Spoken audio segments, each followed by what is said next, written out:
Hello friends, welcome to Viji's kitchen. நான் இப்போது இந்த சிறுகிழங்கு செய்ய போகிறேன்.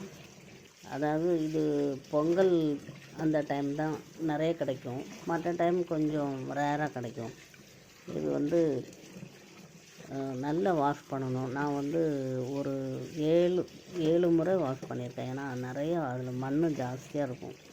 அதனால் அதை திரும்ப அதை வாஷ் பண்ணிவிட்டு அதை குக்கரில் ஒரு விசில் வைக்கணும். அதுக்கு மேலே வச்சாச்சுன்னா அது குழஞ்சிரும், டேஸ்ட்டாக இருக்காது. அதனால் ஒரு விசில் வச்சுட்டு விசில் எடுத்துட்டு அதை அந்த தோலை க்ளீன் பண்ணணும். எல்லாம் தோலை எடுத்து அதுக்கு முன்னாடி கூட ஒரு வாட்டி நான் குக்கர்லேருந்து எடுத்து திரும்ப தண்ணியில் வாஷ் பண்ணியிருக்கேன். ஏன்னா அவ்வளோ மண். அப்புறம் அந்த தோலெல்லாம் எடுத்துட்டு அதை நல்லா குட்டி குட்டியாக அதை கட் பண்ணி ஒரு கடாயில் தேவையான ஆயில் போட்டுட்டு கடுகு, வெங்காயம், கொஞ்சம் பூண்டு இடித்து போட்டணும்.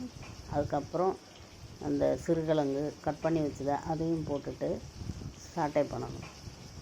அதுக்கப்புறம் கொஞ்சம் மஞ்சள் பவுடர், சில்லி பவுடர், சீரக பவுடர், சால்ட்டு இதெல்லாம் சேர்த்து திரும்பவும் நல்லா சாட்டை பண்ணணும்.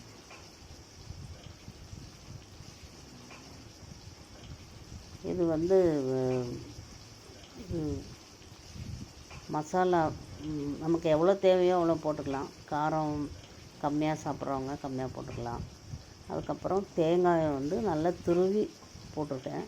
அதை மிக்சியில் ஒரு வாட்டி லைட்டாக ஒரு சுற்றி அப்படியும் போடலாம். அந்த மாதிரி தான் போட்டிருக்கு. அப்புறம் கொஞ்சம் கருவேப்பிலை போட்டிருக்கோம். ஓரளவு ரெடி ஆகிட்டுன்னு நினைக்கிறேன்.